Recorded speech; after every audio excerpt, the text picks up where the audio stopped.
से इम्प्लीमेंट करवाना है, क्या करवाना है, वो ऑर्डर भी कोर्ट का होता है, मसला भी रेवेन्यू का होता है, एंड में वो पुलिस के पास आ जाता है। उसमें जो भी गलतियां हुई हैं, अगर कोई क्रिमिनलिटी का एंगल है, पूरी तरीके से उस बात की जांच होगी। इस बात का मैंने आश्वासन पर्सनली सभी जो पूरा परिवार है, जो दुखी हैं, उनको भी दिया है। मैं आपके माध्यम से पूरी जम्मू की जनता को भी ये पहुंचाना चाहूंगा, खामियां रही हैं, लैप्सेस हुए हैं, जिसके ऊपर एक्शन लिया गया है और भी एक्शन लिया जाएगा। हम लोग यहाँ नहीं रुकेंगे।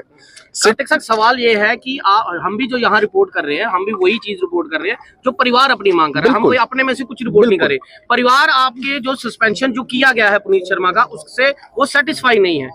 जो एसएचओ के ऊपर जो डीपीएल लाइन जो किया गया है, उससे वो सेटिस्फाई नहीं है। हम परिवार की ही मांग जो है वो आगे कर रहे हैं। बिल्कुल, मुझे और इस बात से कोई समस्या नहीं है। दिक्कत की बात यह आती है कि आप सब लोग संयम वाले लोग हैं, आप सब लोग अपना काम करते हैं, लेकिन आपके पीछे से कई लोग इस बात का फायदा उठाकर अपना एजेंडा इस्तेमाल करने के लिए इस पूरे माहौल को बदतर करने के लिए आ सकते हैं। उसके लिए डिप्लॉयमेंट भी जरूरी होता है, उसके लिए सर्वेलेंस भी जरूरी होती है। सर हमें सिर्फ क्या बोल रहे हैं, डिप्लॉयमेंट आप बोल रहे हो, वहाँ पे पुलिस वहाँ प्रेजेंट थी, एक चौकी अफसर वहाँ प्रेजेंट है। अगर आपको वो कॉल करता है, जितनी पुलिस आई यहाँ पे खड़ी है, वहाँ पे प्लॉट में 1.5 घंटा बंदा लाइव रहा है। जनाब, आप एकदम सही बात कर रहे हैं।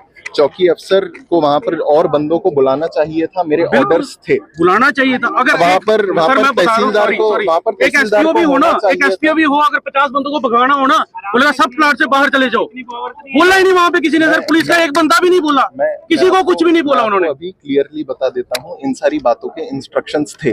ग्राउंड पर क्या हुआ क्या नहीं हुआ, सिंस मैं वहां पर्सनली प्रेजेंट नहीं था, हमें वीडियो देखकर आप लोगों का स्टेटमेंट, जितने एलिगेशंस लग रहे हैं, उन सब की जांच करके ही फिर हम बता सकते हैं। टर्मिनेट होना चाहिए। सर देखो, टर्मिनेट अगर क्रिमिनलिटी इस हद तक पाई जाती है, टर्मिनेशन भी होता है। आप किसी भी पुलिस वाले से पूछ लीजिए, आपको मुझसे ज्यादा एग्जांपल पता होंगे डिसमिसल के, लेकिन उसके हर बार इमीडिएट टर्मिनेशन नहीं होता है। एक इंक्वायरी होती है, उसके बाद रेलेवेंट एक्शन लिया जाता है। सर इतना भी नहीं होना चाहिए कि 2 घंटे से बंदा लाइव आ रहा है, वहाँ पुलिस पहुंच नहीं रही है। आज मैं आपकी 11:30 की कॉल दी गई थी, उससे पहले ही 200 बंदा पुलिस का यहाँ पे खड़ा है। वो 1.5 घंटा लाइव आ रहा है, मीडिया वहाँ पे। मैं आपकी बात पूरी तरीके से स्वीकार करता हूँ, इसमें कोई दो राय नहीं है कि खामियां रही हैं, दिक्कतें रही हैं। सर खामियों से किसी माँ का बच्चा चला गया, बहन का भाई चला गया, उन बच्चों का बाप चला गया, तो खामियां कहाँ से पूरी होंगी? वो खामियां पूरी नहीं हो सकती, लेकिन जितनी सजा मिलेगी, जिसको मिलेगी वो मिलेगी।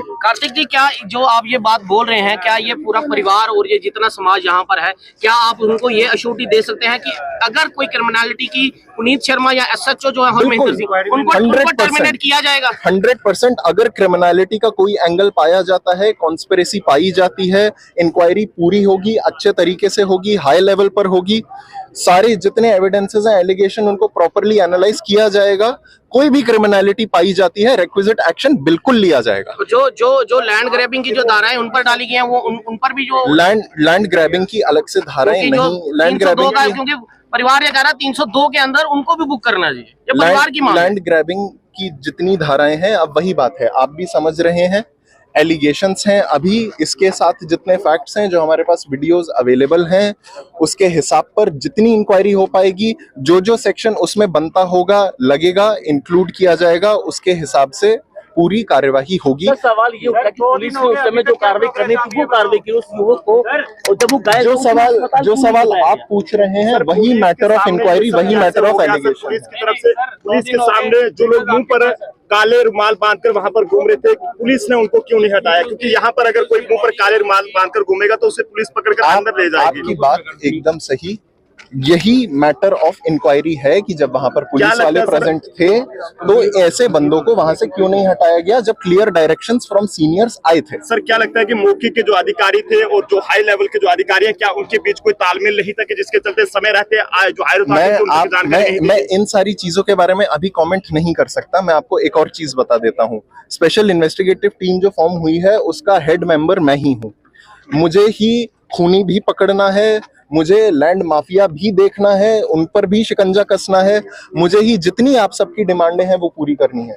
जब तक मैं यहाँ पर चौक में आप सबके साथ खड़ा रहूंगा, वो वही समय है जिसमें मैं वो सारा काम कर सकता हूँ और मटेरियल ले सकता हूँ, उन बंदों की पकड़ाई कर सकता हूँ। मेरी पूरी टीम इस बात पर लगी हुई है। हम, जब आप मान के चलिए, जब से हमें खबर आई है तब से आप किन्हीं से भी पूछ लीजिएगा, आप इन्हीं से पूछें जो अभी धरना प्रदर्शन कर रहे हैं कि मैं उनके साथ कितने देर खड़ा रहा हूं। जम्मू कश्मीर के सारे सीनियर्स, मेरे सीनियर हो गए, एसपी साउथ साहब हो गए, एसएसपी साहब हो गए, पर्सनली मुझे कितना सपोर्ट मिला है, सारे सीनियर साथ में खड़े रहे हैं। जूनियर फॉर्मेशन से भी पूरा तरीके से सपोर्ट मिला है, मेरे एसएचओज मेरे साथ खड़े रहे हैं, जिनसे जो काम होना है, इन्वेस्टिगेशन का जो प्रॉपर काम होना है, वो सारा चालू है। सर अभी तक की इन्वेस्टिगेशन में क्या सामने है? अभी तक की इन्वेस्टिगेशन में, जैसे आपने भी वो फेसबुक लाइव देखी हुई है, सीसीटीवी फुटेज वहां पर और ज्यादा ढूंढी जा रही है। जो सीन ऑफ क्राइम था उसको पूरा प्रॉपर तरीके से एनालाइज किया गया है। एफएसएल को अब वो सारी चीजें फॉरवर्ड की जाएंगी। जो अरेस्ट हैं उन सब के नाम और उन सब का पता और उनका लेखा जोखा आपके पास है। जो पीछे कॉन्स्पिरेसी में लोग इन्वॉल्व थे, डायरेक्टली वहां नहीं थे, लेकिन उनका हाथ फिर भी था हमारे इस शख्स की डेथ में, उनको भी रेलेवेंट सेक्शंस के अंदर बुक किया गया है, किया जा भी रहा है। सर ये जो आप देखिए, रेवेन्यू आपके सेक्शंस आप 302, 307, 323, 447, 147 इसमें और भी राइटिंग हो सकती हैं?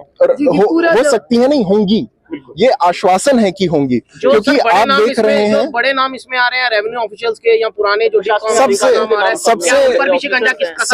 सबसे पूछताछ की जाएगी। अब बात यही है, जैसे इन्वेस्टिगेशन आगे बढ़ती है, आप लोग जानते हैं, जब हमारे पास ग्राउंड होता है हम क्वेश्चनिंग के लिए तभी किसी को बुला सकते हैं। उसके लिए जरूरी है कि इन्वेस्टिगेशन अनहिंडर्ड चले। हम लोग सहयोग की आशा भी करते हैं और हमें पूरी तरीके से परिवार, जो मृतक हैं उनके परिवार से हमें सराहनीय सपोर्ट मिला भी है। सर ये भी बताया जा रहा है कि कुछ पुलिस से रिटायर्ड पुलिस अधिकारी हैं वो भी इसमें शामिल हैं। सारे जितने एलिगेशंस इस बारे में लगाए गए हैं, कॉन्स्पिरेसी जितनी है, उसको अनर्थ करने के लिए समय की जरूरत पड़ती है। कितनी देर ये रिपोर्ट जो है, जो एसआईटी बनाई गई है, इसकी रिपोर्ट कितने टाइम मैनर में जो है वो मिल जाएगी? मुझे जैसे ही मौका मिलेगा जल्दी से जल्द होगा। मैं आपको नहीं कह सकता 78 दिन, 79 दिन, 70 दिन, 20 दिन, 1 दिन, मैं आपको दिनों में नहीं बता सकता, क्योंकि आप लोगों की तरह अभी मैं भी यहीं पर खड़ा हूं, मुझे भी नहीं पता है कि ये कॉन्स्पिरेसी कितने पीछे तक जाती है। भी इस इलाके में इस तरह की घटनाएं देखने को मिल चुकी हैं, फिर भी पुलिस ने उस टाइम जो है वो क्यों नहीं, जब ये पुरानी घटनाएं, कैलाश इलाका है या सैनिक कॉलोनी चौवादी, इसमें ऑलरेडी पहले भी इस तरह के केसेस बहुत सारे हो चुके हैं, फिर भी अभी तक इतना सब पर दी जा रही है? यही एक जो ये ढील दी गई है वो इंक्वायरी का पार्ट है। और जो ये पीछे की कॉन्स्पिरेसी है कि यहाँ पर एक जमीन को जो कहा जाता है कि कई बार बेचा गया है, एलिगेशंस लगाए हैं, वो भी मैटर ऑफ इन्वेस्टिगेशन है। इन दोनों चीजों को ढूंढने के लिए, कागजों से गुजरने के लिए, लोगों से पूछताछ करने के लिए समय लगता है। बार बेचना यानी कि रेवेन्यू ऑफिशियल्स का सीधा सीधा हाथ होना, उनके ऊपर भी किस तरह की कार्रवाई? यही जितने एलिगेशंस हैं उन पर प्रॉपर इन्वेस्टिगेशन हो, फिर जो रिक्विजिट कार्यवाही होगी वो होगी। लेकिन उसके लिए ये जरूरी है कि मैं उन कागजों को खुद गुजर सकूं, मेरे साथ जो टीम मेंबर हैं हम उन कागजों को देख सकें, उन बंदों को क्वेश्चनिंग के लिए बुला सकें। वो रेवेन्यू रिकॉर्ड्स भी देखे जाएंगे, वो बंदे भी बुलाए जाएंगे, इसके पीछे जो लार्जर कॉन्स्पिरेसी है वो भी अनर्थ की जाएगी।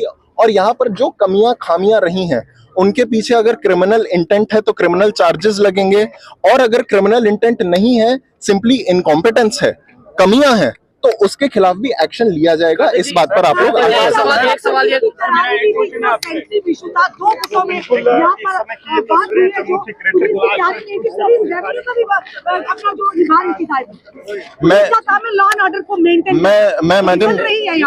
मैं मैडम यही कहना चाहूंगा, जो डिप्लॉयमेंट होना चाहिए था, प्रोसेस आप जानते हैं, जब दो गुटों के बीच में झगड़ा होता है तो प्रोसेस बहुत तेजी से डेवलप होती है। अगर प्रोसेस बहुत तेजी से डेवलप हो रही है तो इतना फोरथॉट अफसरों में होना चाहिए कि वो पहले से एक्स्ट्रा डिप्लॉयमेंट मंगाकर रखें। उन चीजों में उन चीजों में इनकॉम्पिटेंसी की जो कमियां हैं वो सारी की सारी मैटर ऑफ इंक्वायरी हैं, उनके खिलाफ एक्शन लिया जाएगा। एक सवाल ये करना चाहूंगा, अभी फैमिली जो मांग कर रही है वो ये कह रही है कि कोई बड़े सीनियर डीजीपी आए तो यहाँ पे बातचीत करें। परिवार को किस तरह से आप कॉन्फिडेंस में ले सकते हैं, क्योंकि पिछली जो कार्रवाई देखी गई है, हमने जानीपुर में जो सुसाइड हुआ उसमें जो एसएचओ जो है वो भी लाइन में हाजिर हुए हैं। कई केसेस हैं जो इन लोगों के मन में ये है कि पुलिस सिर्फ जो है धूल झोंक रही है कि डीपीएल अटैच कर दिया, सस्पेंड कर दिया। मैं आपको ये बता सकता हूँ, एक कोटेशन है, अंग्रेजी का है, justice delayed is justice denied, justice hurried is justice buried. आप जितना तेज काम चलाने की कोशिश करेंगे, जितने लोग इसके पीछे हैं वो उतनी आसानी से बचकर निकलते जाएंगे। किसी भी आदमी को जब गड्ढे में डालना होता है तो उसे गहरा खोदा जाता है, उसमें लगता है समय। इन्वेस्टिगेशन ऐसा ही होता है, जितनी गहरी इन्वेस्टिगेशन होती है उतने सजा मिलने के चांसेस ज्यादा होते हैं, उतनी सजा तगड़ी होती है। सर, परिवार वालों को आश्वस्त करते हैं कि पुलिस पर किसी भी तरह का कोई भी प्रेशर नहीं है। पुलिस पर किसी भी तरह, क्या आप किस प्रेशर की बात कर रहे हैं? पूर्व अधिकारियों के नाम आ रहे हैं, तो क्या लगता है जितनों पुलिस के पर प्रेशर पे तो नहीं आएगी सर? बिल्कुल नहीं आएगी पुलिस प्रेशर में। पुलिस साथ में खड़ी है आपके, यहाँ पर भी हम खड़े हैं और हम ऐसे ही खड़े रहेंगे। हमें बस सहयोग की जरूरत है, हमें समय की जरूरत है, और समय की जरूरत कैसे है वो मैं आप लोगों को ऑलरेडी मैंने बताया है। एक ही करनी पूरे विभाग पर सवाल निशान खड़ा है, ये आप भी समझते हैं। बिल्कुल, हम ये नहीं कहते पूरा विभाग ही गलत है, पर चंद ब्लैक शिप जो है जिनकी वजह से वर्दी दाग